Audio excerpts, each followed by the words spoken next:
Madame, Monsieur, bonjour et bienvenue sur Radio CHU dans l'émission Pourquoi pas avec, aujourd'hui Henri Plandé et Josiane Rode. Notre première invitée est écrivaine. Bonjour Madame Josiane Rode. Bonjour à vous. Nous la recevons à l'occasion de la sortie du tome 2, une suite du mystère des portes aux écritures, un roman destiné aux préadolescents mais aussi aux plus grands, nous plongeant une fois de plus dans une enquête savante et vivante. Le lecteur suivra une équipe de gamins plongés cette fois-ci non pas dans l'Égypte ancienne, mais en Grèce à l'époque de Socrate. Une aventure où ils devront franchir pour remplir leur mission cette nouvelle porte aux écritures. Suspense et connaissance sur la mythologie et les Jeux Olympiques, où les mythes fondateurs comme celui de la caverne sont au rendez-vous. Notre deuxième invité, Henri Plandé. Bonjour Monsieur Plandé. Bonjour. Pas facile de cerner votre personnage. Musicien avec un nouveau groupe Élifandre, peintre, vous exposez dans des happenings ou des galeries vos œuvres. Vous êtes aussi poète, compositeur, pédagogue. Vous êtes professeur encadrant la formation des nouveaux instituteurs en Gironde. Mais Henri Plandé s'est aussi fortement investi dans la vie citoyenne en Gironde, dans son département. Et si Bordeaux résonne de ses notes musicales, il n'oublie pas Blaye et sa citadelle pour y faire connaître ses talents et ses engagements. Nous retrouverons nos deux invités après le point actualité de l'association Pourquoi pas. Vous êtes bien sur Radio CHU, toujours un grand merci à l'équipe de la radio, à Olivier notamment, qui est un jeune homme qui vient enregistrer l'émission d'aujourd'hui, et un salut amical à vous, chers auditeurs. Pourquoi pas anime le collectif des Amis du Clown Chocolat. Elle est adhérente de la Fédération française pour l'UNESCO et partage ses idéaux. Pourquoi pas organise des événements artistiques et culturels variés autour des valeurs de fraternité, de citoyenneté et de laïcité à Bordeaux et en Gironde, comme à l'occasion dernièrement du 8 mars, Journée internationale des droits des femmes, avec un spectacle, La Clown sans nom, inspiré d'un autre artiste, le Clown Chocolat, qui était aussi un artiste sans nom.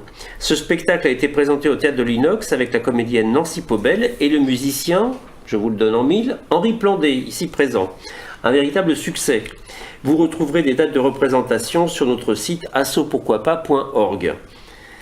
Notre prochaine apparition publique aura lieu à la fin du mois de mars dans le cadre du Printemps citoyen organisé dans toute la France, donc à Bordeaux, pour célébrer la démocratie et les actions citoyennes des milieux associatifs comme le nôtre. Là aussi, rendez-vous sur notre site assopourquoipas.org. Vous êtes bien sur Radio CHU dans l'émission Pourquoi pas avec aujourd'hui Henri Plandé et Josiane Rode.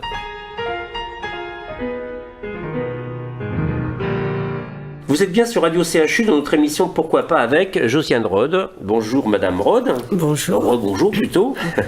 Merci à vous de nous rendre visite. Et merci à vous et à Radio CHU de me recevoir. Alors nous nous sommes déjà croisés sur cette antenne en 2017, le temps passe vite, lors de la sortie de votre premier ouvrage, Le mystère des portes aux écritures. Oui, en effet, vous m'aviez reçu avec la pasteure Valérie Mali dans votre émission sur Radio CHU et j'ai pu présenter le premier tome de cette série d'aventures, Le mystère des portes aux écritures, qui s'ouvrait sur l'Égypte antique. Tout à fait, oui.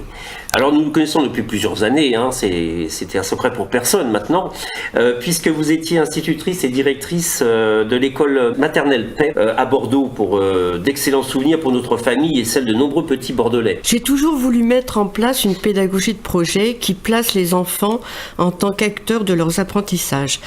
Ainsi, à partir d'une histoire racontée, on met en place une mise en scène théâtrale ou chorégraphique et les enfants sont beaucoup plus motivés pour apprendre. Alors, donc, nos auditeurs comprennent donc mieux la cohérence de votre démarche aujourd'hui autour de l'écriture, une continuité pédagogique, ludique et littéraire, bien sûr. Oui, exactement. Le mystère des portes aux écritures illustre bien cette démarche qui consiste à faire entrer les enfants dans une aventure fantastique pour aborder l'histoire de l'Égypte antique et de la Grèce à l'époque de Périclès. Ce roman, nous l'avons écrit à deux, mettant en commun nos compétences, la mienne de pédagogue et pour Patricia Sibella, ses compétences scientifiques d'archéologue.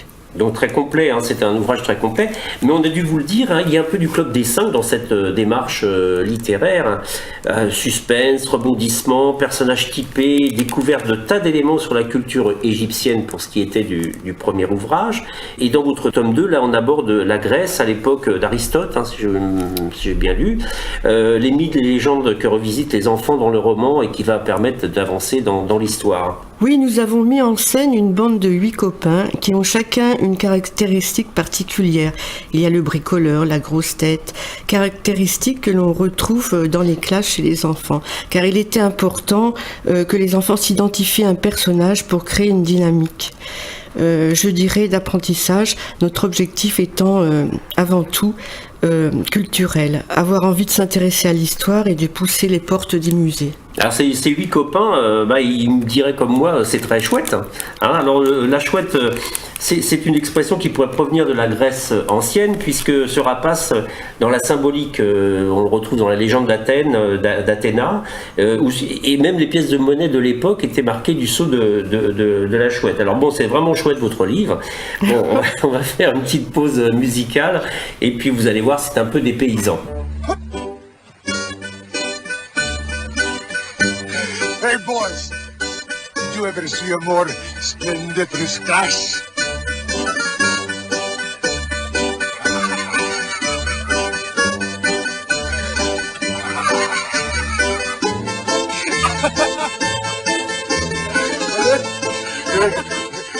You can laugh too, huh? Hey, you laugh? You saw how they all ran. On se retrouve sur Radio CHU dans notre émission Pourquoi pas avec Josiane Rode. Bonjour Madame Rode encore. Bonjour. Chers auditeurs, vous aurez reconnu la musique du film Zorba le Grec. C'est un film qui a été tourné en 1964 d'après le roman de Nikos Kazantzakis, Alexis Zorbas. Un film avec 2 grands artistes, Anthony Quinn, qui fait le rôle d'Alexis Zorba, et Irène Papas, la veuve. Justement, cet intermède musical nous plonge dans la Grèce. Quel hasard! Et si nous parlions de votre second ouvrage, Madame Rode? Oui, nous retrouvons notre bande de copains à Athènes, à l'époque de Périclès, qui va s'illustrer dans la promotion des arts et faire d'Athènes le centre éducatif et culturel du monde grec antique. Donc, toujours dans l'optique d'amener les enfants vers la culture, notre bande de copains va rencontrer Socrate et découvrir la philosophie, apprendre le théorème de Pythagore, découvrir l'allégorie de la caverne et le mythe de Sisyphe. Notre choix porté sur la Grèce antique, tout comme sur l'Égypte, a été déterminé par l'attrait qu'ont les enfants, petits ou grands, par ces périodes de l'histoire remplies de mythes, de dieux et démons. Passionnant, donc là, on se frotte déjà les mains. Moi je l'ai feuilleté très rapidement hier, je l'ai eu que récemment, et c'est tout toujours aussi passionnant de suivre et surtout de les réactualiser en fin de compte ces connaissances. Alors là, je pense que vous commencez à réfléchir déjà à une suite. Oui, nous sommes tome 3. Oui, tome 3, nous sommes en train d'écrire le 3e tome qui se déroulera à Florence, à l'époque de la Renaissance italienne, période artistique très florissante. Alors là, on saute quelques siècles. Oui. Justement, nous recevions sur Radio CHU, dans une émission précédente, Madame Catherine Ricochon, qui est historienne et étruscologue. C'est dur à dire. Ça existe, donc des gens qui travaillent sur la civilisation étrusque, qui est une civilisation qui est pré-romaine, on va dire, puisque elle s'est tenue, cette civilisation, du 9e au 3e siècle avant Jésus-Christ. Alors peut-être que ça serait une idée d'ouvrir des portes du côté des Étrusques. Peut-être, pourquoi pas, c'est une idée à retenir. Eh bien, on vous présentera Madame Bricochon avec plaisir. Avec plaisir. Alors, chers auditeurs, vous posez sûrement une grosse question, mais comment faire pour trouver ce livre? Alors, ce livre, on le trouve à la FNAC. Ah, super. Voilà. Ouais. Et dans toutes les librairies sur commande. Très bien. Et d'ailleurs, je rappelle, comme souvent pour nos invités, que en tapant sur le site, en allant sur le site l'asso-pourquoi-pas.org, on transmettra bien sûr vos demandes, vos commandes, ou en nous écrivant à asso-pourquoi-pas33@gmail.com pour nous faire vos demandes. Oui.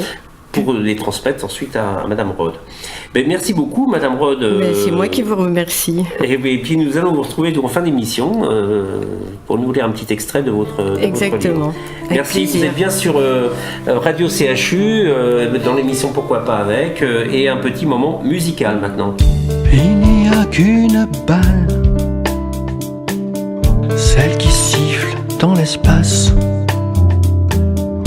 où jouaient ces enfants sales, tout à l'heure sur la place. Il n'y a qu'un esprit gris, sous ces milliers de képis.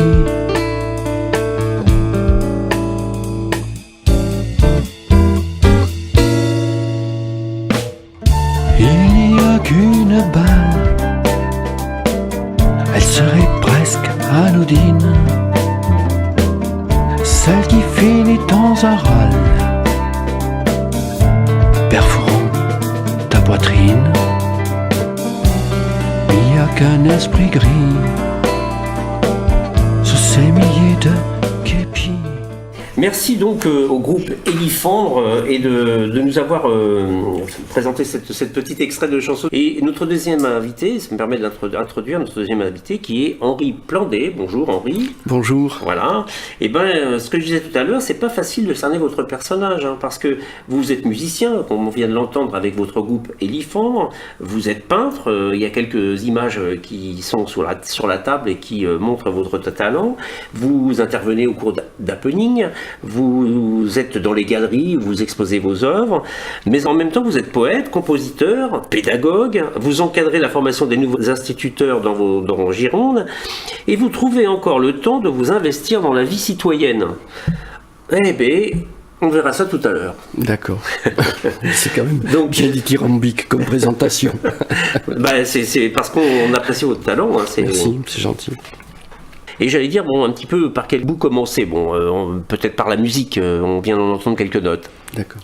Alors, la musique, c'est une passion très lointaine pour moi, qui date de ma plus tendre enfance et qui me rattrape quelque part. Et je ne peux pas vivre sans musique.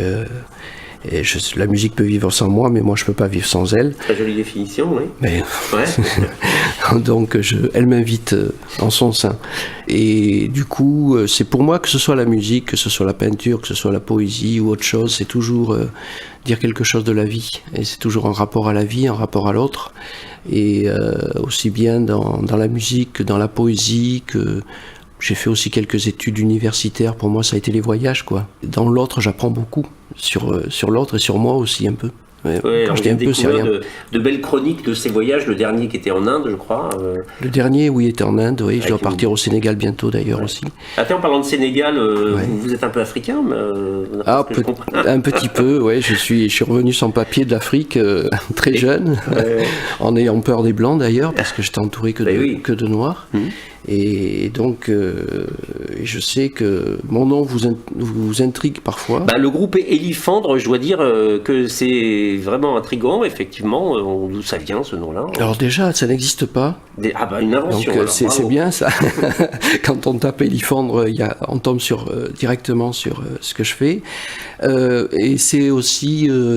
alors il y a deux rappels principaux. Le premier, c'est l'Afrique, parce que c'est la sonorité de l'éléphant, cet animal sociable qui a beaucoup de mémoire, qui fait attention à l'autre et qui est en train de s'éteindre.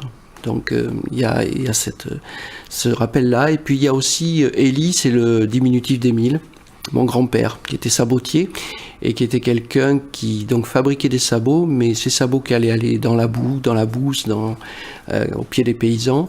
Il ne pouvait pas s'empêcher de graver des petits poissons, des personnages, des bouquets de fleurs, et les sabots valaient le même prix. Donc c'est ce don aussi artistique, dans les deux sens du terme. Très bien, Brassens a chanté Les sabots d'Hélène, qui était là, c'est un beau souvenir musical. Voilà.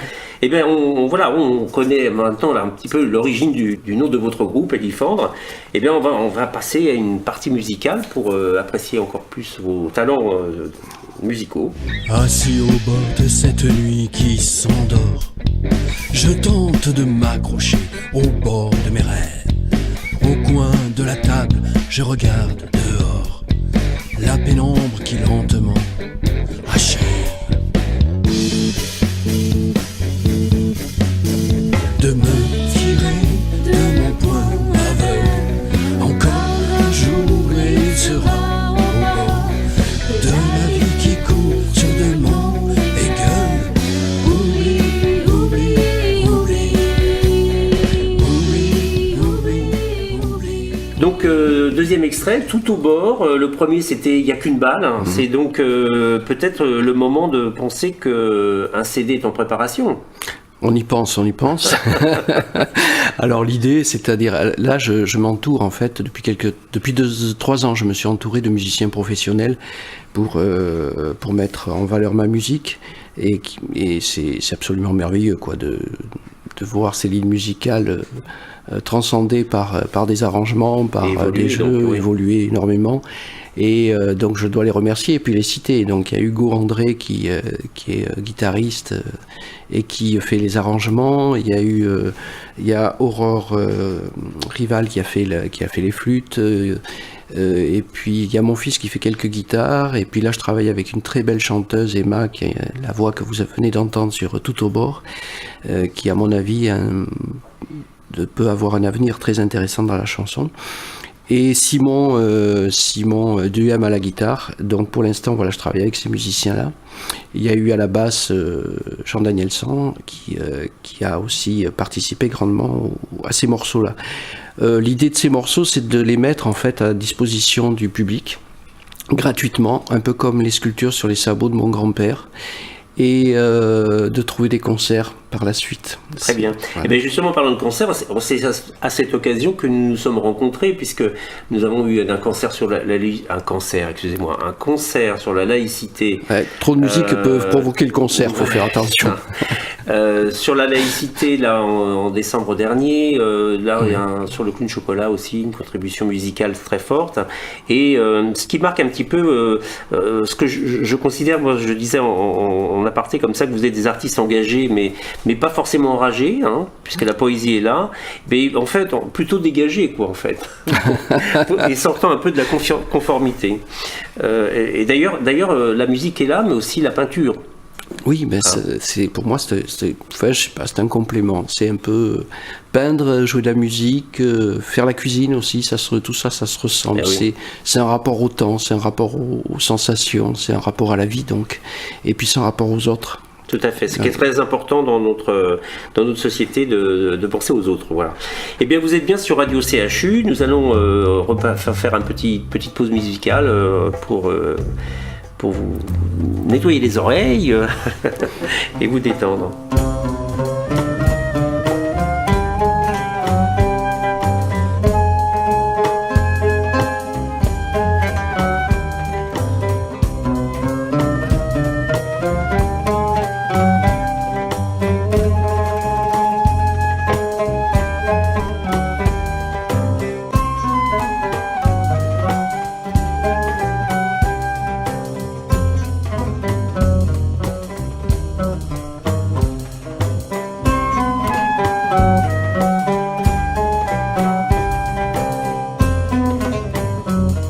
Vous êtes bien sur Radio CHU, dans notre émission Pourquoi pas avec, et vous venez d'entendre un troisième extrait des musiques d'Henri Plandé, que nous remercions, et c'est en exclusivité presque sur Radio CHU, puisque ce sont de nouveaux morceaux qui composeront bientôt le prochain CD du groupe Élifandre.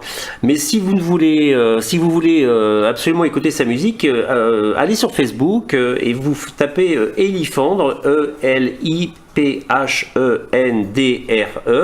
Vous trouverez une page qui est consacrée aux chansons. Vous pourrez les écouter entièrement et déjà apprécier ces musiques. Et puis bien sûr sur le site de l'association Pourquoi pas, asso-pourquoipas.org, nous les retransmettons.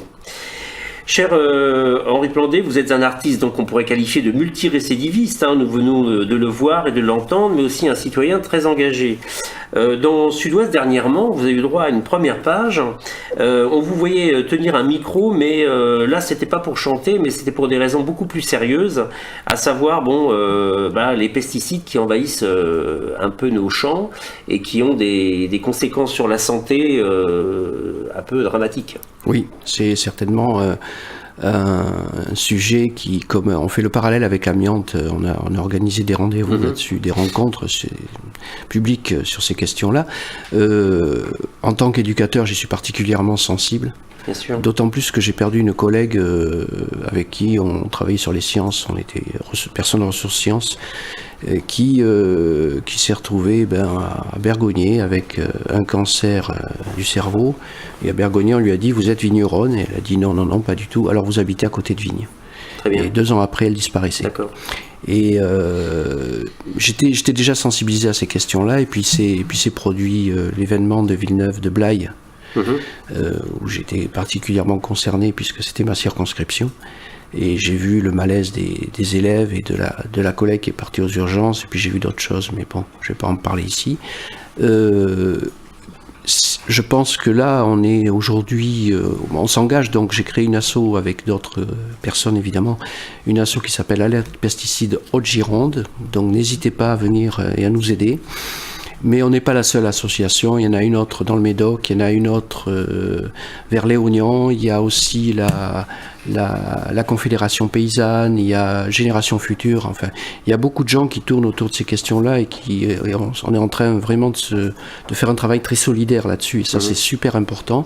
Et dernièrement, moi je ne suis pas pour grand chose en tant que président de l'asso, c'est surtout la secrétaire et la trésorière qui se sont engagées à faire une lettre au préfet de la Gironde demandant un traitement sans CMR 200 mètres autour des écoles, et ont été signataires de cette lettre 11 organisations, dont les fédérations de parents d'élèves, dont des organisations syndicales de l'école. Donc c'est un mouvement qui est en train de prendre de l'ampleur. Je pense que le CIVB de Bordeaux ça en prend conscience. Un dialogue se noue. J'espère qu'on va arriver à des résultats probants pour le bien de tous, parce que c'est... Mais ceci dit, je tiens à dire aussi que s'il y a la question des pesticides dans les vignes, il y a aussi l'utilisation domestique de ces produits-là qui vraiment pose problème, et je pense qu'il faut que nous, associations, s'en emparent. Et la deuxième chose que je voudrais dire aussi, c'est qu'en tant qu'élu municipal, petit élu de mon petit village là-bas, entre Bourg et Blaye, magnifique d'ailleurs. Oui, c'est magnifique, c'est pour ça que je suis là-bas. Nous, les élus, on a un rôle à jouer là-dedans, en aidant les cultivateurs, les agriculteurs, parce que pour eux c'est pas facile du tout. Bien sûr. Ils sont d'ailleurs les premières victimes, bien souvent. Absolument. Et j'en vois beaucoup d'entre eux qui prennent conscience de ces questions-là, mais qui sont vraiment pris dans un filet financier. Ils ont le couteau sous la gorge, donc c'est très très compliqué. C'est beaucoup de risques pour eux. Donc je pense que les pouvoirs publics, les élus, on doit les aider parce que c'est une question vraiment de santé publique. Donc effectivement, je suis assez engagé là-dessus, étant sensible un peu à l'autre. Tout à fait. C'est une conclusion, bien sûr, qui est un peu sérieuse, mais qui illustre bien votre démarche artistique, et qui a des conséquences, ces pesticides sur notre santé, bien sûr, en campagne, mais aussi en zone urbaine, parce que malheureusement il y a des vents, et les vents apportent ces cochonneries-là. Donc merci beaucoup de cette interview. Donc je rappelle, c'est Alerte Pesticides Haute-Gironde, pour ceux qui veulent avoir plus d'éléments, et donc ils pourront là aussi, en nous contactant sur le site assopourquoipas.org, avoir quelques éléments complémentaires. Merci de faire le relais. Vous êtes sur Radio CHU dans l'émission Pourquoi pas avec aujourd'hui Henri Plandé qui vient de répondre à mes questions. Merci beaucoup Henri, et Josiane Rode. Alors avant de nous quitter, Josiane, serait-il possible de lire un petit extrait du livre? Tout à fait. Et de nous le resituer dans le contexte. Donc je vais vous faire d'abord la présentation des personnages. Ils étaient une bande de copains à s'être connus en maternelle. François, c'était le bricoleur. Il disait qu'avec lui, on pouvait aller au bout du monde. On l'appelait la débrouille. Marc, c'était le kiffeur. Toutes les filles en pinçaient pour lui. Victor, C'était le surfeur, qui était bien sur la vague, mais qui coulait à l'école. Gentil cancre, mais très bon dessinateur. Il y avait aussi Julie et Amélia, amies inséparables. Amélia était aussi la jumelle de Victor. Il y avait Boris, le monsieur muscle de la bande et garde du corps si besoin était. Et enfin Augustin, l'expérimentateur, qui avait déjà fait exploser 3 fois sa chambre, mais qui n'avait pas dit son dernier mot. Donc ça nous met l'intérêt est aiguisé en fait, parce que ce sont des jeunes gens de bien notre époque, on va dire, qui se retrouvent confrontés à des aventures dans le livre de Josiane Rode, donc qui s'appelle Le mystère des portes aux écritures, écrit par elle-même bien sûr, et Patricia Sibella, qui est archéologue, je crois bien. Voilà. Alors d'ailleurs, il faut dire que vous serez bientôt au musée, vous partez ce week-end au musée du Louvre pour faire des visites dans le département grec après avoir fait celui de l'Égypte. Nous organisons régulièrement des visites de groupes, de familles, le week-end en partant des extraits de nos livres, les enfants vont visiter l'Égypte et la Grèce antique au Louvre. Et ce serait bien qu'au musée d'Aquitaine, les choses se fassent aussi, parce que c'est passionnant. C'est une façon d'aborder, non pas simplement d'un point de vue scolaire, mais aussi très ludique. Il y a des idées qui fusent là pour faire intéresser les enfants et les parents, puisque ça peut être rigolo de savoir comment son nom s'écrit en égyptien, en grec, en étrusque, et ça peut être une animation donc à vis aux amateurs. On est toujours là pour leur répondre présent. Voilà, nous sommes présents. Et il y a un autre cadeau de fin d'émission, c'est Henri Plandet qui va nous lire un poème qui est plutôt, un poème qui est devenu une musique. Et devinez, le titre, c'est Gironde. Alors voilà, à toi. Mais merci beaucoup. Gironde, Gironde, dans tes hanches profondes, après le tumulte des ondes, accueille les caprices et la mort heureuse de tes 2 enfants voyageuses. Tes 2 filles joyeuses, elles ont traversé tant de pays, renvoyé tant de regards épris, envoûté les cœurs de tant d'amants, se déshabillant, maladroits ou lentement, leur corps impatient posé sur tes berges, dans le frais bonheur qui les immerge. Gironde, Gironde, dans tes hanches blondes, reçois ces hommes au regard lent, ils se souviennent et regardent couler le temps, dans ton immense sablier horizontal. Leur vie se déverse dans ta mer pétale, un peu, beaucoup, passionnément, à la folie, en souvenir d'un amour, d'un corps, d'un lit. Ils dérivent, leur mémoire terrienne ouverte, d'aventures en voyage, de voyages en découverte, qu'ils ne connaîtront, c'est sûr, jamais plus. Ou leur fils, peut-être, tout n'est pas perdu. Gironde, Gironde, dans tes hanches rondes, leurs fils, peut-être, un matin de brume, se poseront, eux, sur tes eaux brunes. Là, calés sur le pont des voyageurs, s'en iront dans l'âme les douces heures, passées dans l'enfantement d'or rouge des vignes, cet or d'automne qui voudra le plus digne des trésors pour ces enfants neufs au bout du monde, suivi des souvenirs que toi, l'ancien, au coin de l'onde, tu lui auras offert sans le savoir, de ton âme, de tes espoirs, de ta générosité, de la maternité, de la Gironde, Gironde, dans tes hanches fécondes. Merci beaucoup, c'est un très beau poème, et puis c'est une belle musique aussi, que vous pourrez retrouver bientôt, je l'espère, sur un CD. Voilà. Écoutez, donc il ne nous reste plus qu'à remercier nos auditeurs, Olivier, le jeune stagiaire qui nous met dans la boîte, et puis de nous quitter sur une dernière musique, quelques notes de volées au futur CD de notre ami Élifandre. Dans ma fosse à décomposition rapide, je revois ma vie en triple speed.